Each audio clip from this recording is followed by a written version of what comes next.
Bonjour, aujourd'hui une vidéo un petit peu particulière puisque je viens d'acquérir à petit prix, on va dire, un kit, le genre de kit que je n'ai pas l'habitude de prendre parce que je ne suis pas un joueur. Je suis pas un joueur de jeux de rôle, je suis pas un joueur de plateau. Je fais pas ce genre de choses. Moi, ce qui m'intéresse uniquement dans ces domaines-là, c'est les figurines, les peintures, le matériel de ce qu'ils appellent modélisme. Et voilà. Donc, je ne fréquente pas les boutiques de jeux de rôle pour jouer. Je ne fréquente pas Games Workshop pour faire ce genre de jeu. Mais il se trouve qu'une boutique que j'apprécie beaucoup sur la région que j'habite, qui s'appelle Passworld à Saint-Gaudens, va pas tarder à fermer. Elle va fermer d'ici la fin du mois. Et ils font moins 30% sur tout ce qu'il y avait chez eux. Alors, beaucoup de mangas sont partis. Il leur reste énormément de jeux vidéo. Il leur reste quelques maquettes Citadel Games Workshop. C'est chez eux que j'ai pu profiter justement d'une opportunité autour des pots de peinture dont j'ai fait profiter Gélios, coucou Gélios, il y a de cela quand même pas mal de mois. Et là, finalement, la boutique va fermer et donc il y a moins 30% sur leur maquette. Donc je mettrai le lien dans la description de la page Facebook ou quoi de la boutique si vous voulez les contacter, si vous êtes dans la région et si ça vous intéresse. On sait jamais, il y a peut-être des trucs qui peuvent être intéressants pour vous. Moi en attendant, je me suis fourni ce Imperial Guard Valkyrie. Alors ce qui me fait marrer, c'est que Valkyrie est écrit exactement comme les Valkyries de Macross, avec un V, non pas un W. L'engin lui-même ressemble à un kit bash, hein, très clairement.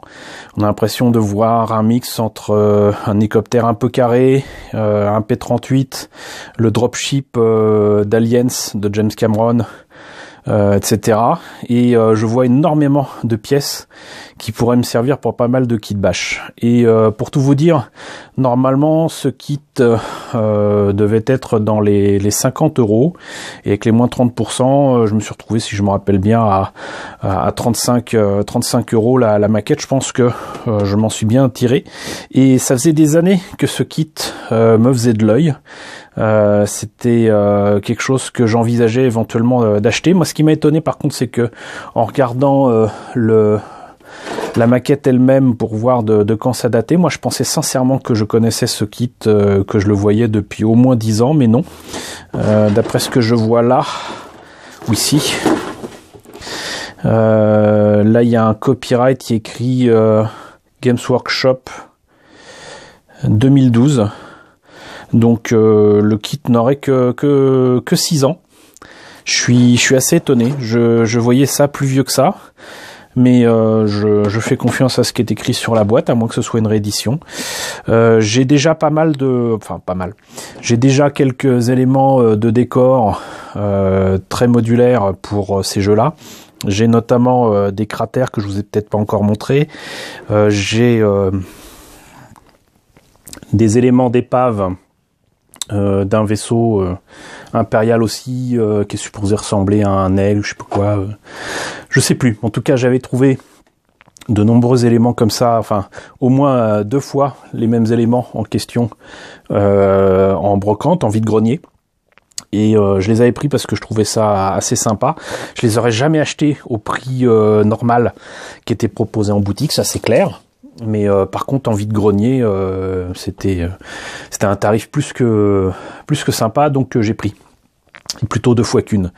Et ça remonte à tellement loin que je pense sincèrement que ces éléments de décor là, je devais les avoir pris au moins début 2000-2003, je sais plus. Enfin bon, bref. J'ai quand même quelques trucs de Warhammer 40 000. J'ai quelques Space Wolf, peut-être quelques Space Marine, mais c'était juste par curiosité. Encore une fois, je ne joue pas avec ces trucs-là, et ce que je reproche à ces maquettes, c'est que même s'il y a des éléments, alors je sais pas si c'est en résine ou en plastique, d'une boîte qui s'appelle Forge World, qui faisait des trucs vraiment assez ahurissants au niveau détail, au niveau comment dirais-je, réalisme. Parce que bon, le gros défaut de ces trucs-là pour les jeux, c'est que les figurines sont très déformées. Les proportions sont pas celles de figurines classiques et de figurines réalistes, quoi. Et c'est pareil pour les engins. Les engins font un peu déformés, comme s'ils étaient en super deformed. Voilà, c'est le terme que je cherchais, super deformed, voire deformed, qui est un format souvent utilisé en manga, en animé, pour déformer des personnages qui ont des proportions entre guillemets normales. Et ça me fait penser à ça. Il y a cet aspect-là déjà, même s'il y a certains trucs qui peuvent être sympas. Et l'autre aspect qui est très important, surtout en ce moment pour moi, c'est le prix.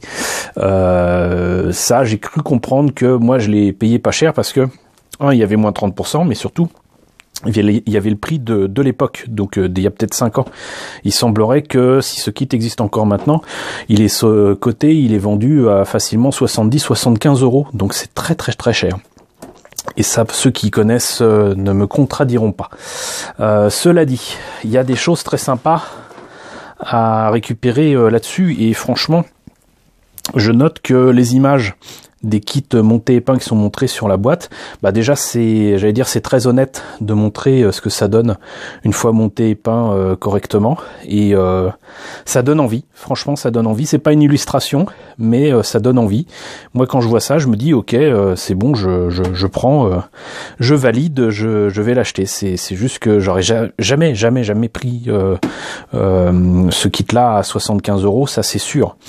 Mais ce que je vous propose, c'est de voir sans plus tarder à l'intérieur de la boîte, et on va voir exactement ce qui m'intéresse dans les pièces.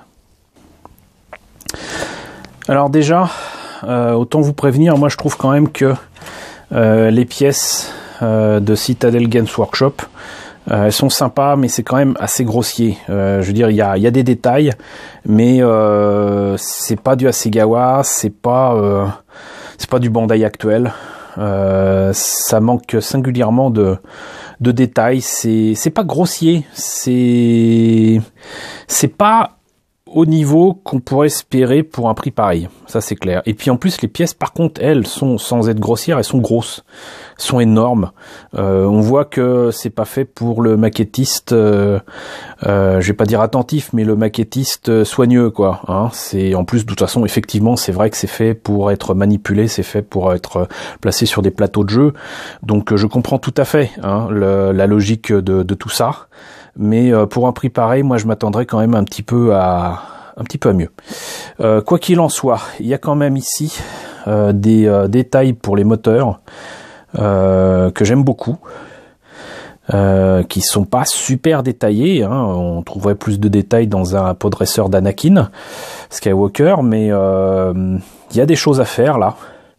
Et en plus, comme c'est suffisamment plat, je me disais que je pourrais peut-être tester une méthode de moulage pour recaster ces pièces-là, éviter de les utiliser telles quelles, et peut-être les recaster en résine si je me décide à passer le pas.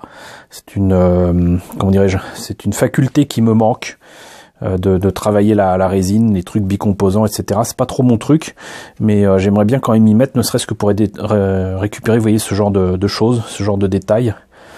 Bon là, les cockpits sont pas terribles, vraiment pas terribles, mais là et là, il y a clairement des choses à récupérer. Je trouve assez sympa qu'ils aient fait des trucs comme ça pour le cockpit. Par contre, vu qu'il y a les pièces transparentes ici qui ne sont pas ouvertes, ça veut dire qu'il faut découper tout ça soigneusement pour faire éventuellement un capot ouvert. Et ça, c'est beaucoup moins cool. Mais je vous montrerai comment vous en sortir à ce niveau-là. Donc, cette première grappe, il y a quand même quelques éléments que je trouve assez sympathiques. Quand je parlais de proportion de personnages, vous voyez, c'est ça. Voilà.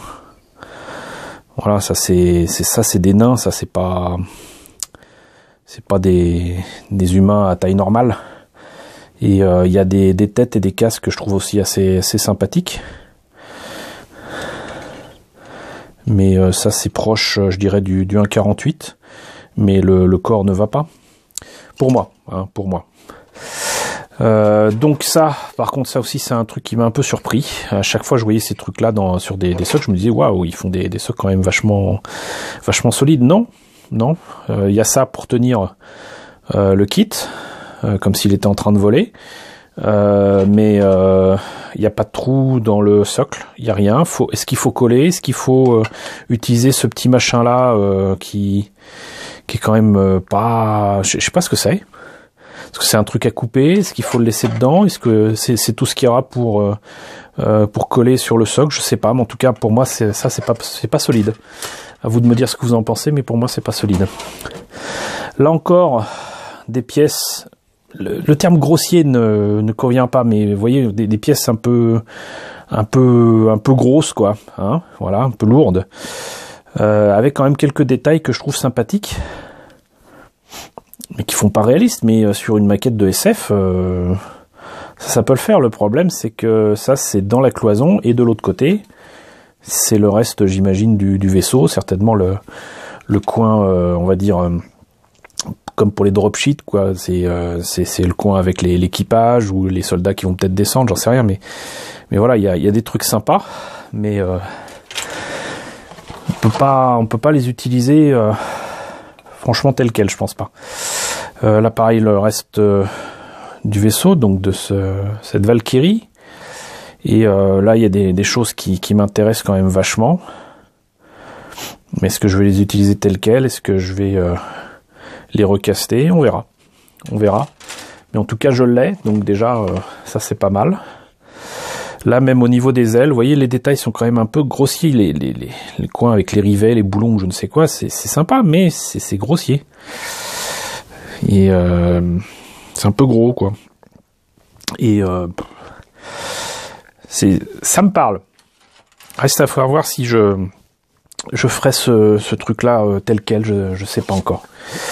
Et sinon, la notice de montage m'a un peu surpris, je m'attendais pas à ça. Bah déjà c'est tout en noir et blanc, pour un prix pareil. Et les images semblent être faites je sais pas comment expliquer ça, mais en 3D, vous voyez. C'est fait sur ordinateur, très clairement, quoi. Mais voilà, j'ai pas l'habitude de ce genre de choses. Et puis il y a pas écrit le numéro des pièces. Faut repérer les pièces en fait ah oui, tiens, d'ailleurs, voilà, vous voyez, comme quoi je suis pas habitué, il n'y a pas de numéro de pièces. Faut repérer les pièces à la forme des pièces sur le dessin et sur la grappe, c'est-à-dire qu'en gros, il n'assure pas que c'est la bonne pièce qu'on est en train d'utiliser. Bon, super. Et donc voilà. Vous voyez là, aucun détail pour savoir, il faut juste pas coller ici. Mais là, est-ce qu'il faut coller? Est-ce qu'il faut... Puis coller avec quoi? Mettez ça avec de la colle à maquette, à mon avis, ça tiendra pas. Hein, ou pas longtemps. Un temps, ça suffira, mais après... c'est-à-dire que les pièces sont déjà assez grossières, mais j'imagine qu'une fois terminé, ça doit peser son poids. Par contre, ce qu'il y a de très agréable, c'est que c'est accompagné non pas d'autocollants, mais de décalco. Et ça fait franchement toute la différence. Vraiment. Ça c'est cool. Donc voilà, c'était pour vous présenter cette Imperial Guard Valkyrie. Un kit que je trouve sympa, surtout si le prix l'est aussi. Si vous cherchez des trucs comme ça, mais pas que, j'ai cru apercevoir pas mal d'éléments de décor et des personnages, notamment du jeu Seigneur des Anneaux et du Hobbit. Il y a peut-être d'autres boîtes et figurines qui vous intéresseront. C'est là-bas que j'avais acheté mes Space Wolf par exemple. Si vous voyez le lien dans la description, n'hésitez pas à les contacter de ma part. Voilà, j'espère quand même que cette petite présentation rapide vous aura intéressé. N'hésitez pas à me dire ce qu'il en est dans la section commentaires. Encore une fois, pardonnez le fait que je ne sois pas spécialisé dans les domaines des jeux. Mais encore une fois, tout ce qui m'intéresse là-dedans, c'est le côté miniature, maquette, science-fiction, fantastique, certes, mais pas le côté jeu, les règles, tout ça, voilà, ça ne m'intéresse pas, mais Voilà, vous savez tout ce que j'ai à dire sur cette maquette. N'hésitez pas à liker, n'hésitez pas à partager, n'hésitez pas à vous abonner si ce n'est pas déjà le cas. Encore merci à vous tous de m'avoir rejoint ces dernières semaines. En ce début mars de 2018, on est quand même 1140, donc c'est super cool. Merci à tous de m'avoir rejoint.